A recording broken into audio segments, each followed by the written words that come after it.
ನೀನೇ ನನ್ನ ಬಂಡೆಯೂ ಕೋಟೆಯೂ ಆಗಿದ್ದೀಯಲ್ಲ, ಆದುದರಿಂದ ನಿನ್ನ ಹೆಸರಿನ ನಿಮಿತ್ತ ದಾರಿ ತೋರಿಸಿ ನನ್ನನ್ನು ನಡೆಸು.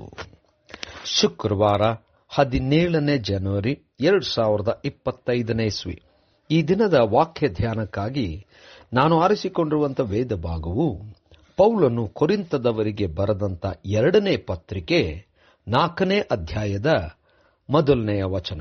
ಆದುದರಿಂದ ನಾವು ದೇವರ ಕರುಣೆಯಿಂದ ಈ ಸೇವೆಯನ್ನು ಹೊಂದಿದವರಾಗಿರಲಾಗಿ ಧೈರ್ಯಗೆಟ್ಟು ಹಿಂದೆಗೆಯುವುದಿಲ್ಲ ಎಂಬುವಂಥದ್ದೇ.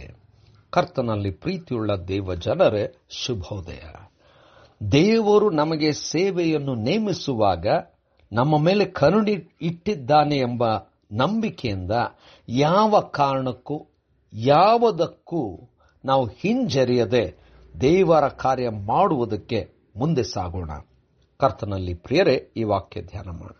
ಈ ದಿನದ ವಾಕ್ಯ ಧ್ಯಾನದ ಶೀರ್ಷಿಕೆ ಹಿಂದೆಗೆಯುವುದಿಲ್ಲ. ಕರ್ತನಲ್ಲಿ ಪ್ರಿಯರೇ, ಪೌಲನು ಕೊರಿಂಥದವರಿಗೆ 2ನೇ ಪತ್ರಿಕೆಯಲ್ಲಿ ದೇವರು ತನ್ನ ಕರುಣಾನುಸಾರವಾಗಿ ನಮಗೆ ಶ್ರೇಷ್ಠವಾದಂಥ ಸೌಭಾಗ್ಯವನ್ನು ಕೊಟ್ಟಿದ್ದಾನೆ.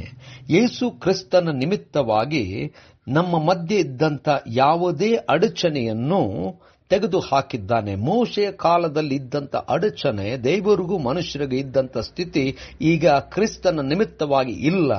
ಮತ್ತು ಪೌಲನು ತಾನು ಕ್ರೈಸ್ತ ವಿರೋಧಿ ಆಗಿದ್ದಾಗ ದೇವರ ಆ ಸಂದರ್ಶನ, ಯೇಸು ಅವನನ್ನು ನೋಡಿ ಸಂದರ್ಶಿಸಿ ಮಾತನಾಡಿದ ನಿಮಿತ್ತ ಸಂಪೂರ್ಣವಾದಂಥ ಬದಲಾವಣೆಯಾಗಿ ದೇವರ ಸುವಾರ್ತೆ ಸೇವೆಯನ್ನೇ ಮಾಡುವಂಥ ಆ ಸ್ಥಿತಿಗೆ ದೇವರು ನಡೆಸಿದ್ದನ್ನು ಇದು ದೇವರ ಕರುಣೆ ಎಂಬುದಾಗಿ ದೇವರ ಕರುಣೆಯನ್ನು ಸ್ವೀಕರಿಸಿ ಮುಂದೆ ಮಾಡುವಂಥ ಸೇವೆಗೆ ಎಂಥ ಪರಿಸ್ಥಿತಿ ಬಂದು ಹಿಂಜರಿಯುವುದಿಲ್ಲ, ಯಾವುದಕ್ಕೂ ಕೂಡ ಹಿಂದೆ ಹೋಗುವುದಿಲ್ಲ ಎಂಬುದಾಗಿ.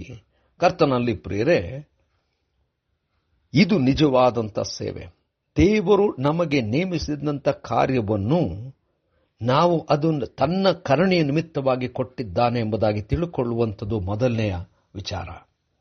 ನಮ್ಮ ತಲಾಂತು, ನಮ್ಮ ಸ್ಥಾನಮಾನಗಳು ಇದ್ಯಾವುದರಿಂದಲೂ ದೇವರು ನಮ್ಮನ್ನು ಆರಿಸಿಕೊಳ್ಳಲಿಲ್ಲ. ತನ್ನ ಕರುಣೆಯಿಂದ ನಮಗೆ ಈ ಸ್ಥಿತಿಯನ್ನು ಕೊಟ್ಟಿದ್ದಾನೆ, ಜವಾಬ್ದಾರಿಯನ್ನು ಕೊಟ್ಟಿದ್ದಾನೆ, ಕೃಪೆಯನ್ನು ಕೊಟ್ಟಿದ್ದಾನೆ.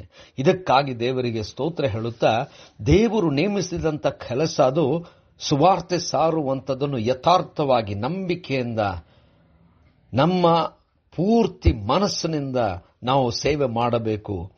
ಅನೇಕ ಸವಾಲುಗಳು ಬರಬಹುದು, ಹಿಂಜರಿಯದೆ ಯಥಾರ್ಥವಾಗಿ ಮುಂದೆ ಸಾಗೋಣ. ದೇವರು ತಾನೇ ತನ್ನ ಬಲವನ್ನು ನಮಗೆ ಅನುಗ್ರಹಿಸಿಕೊಡುತ್ತಾನೆ.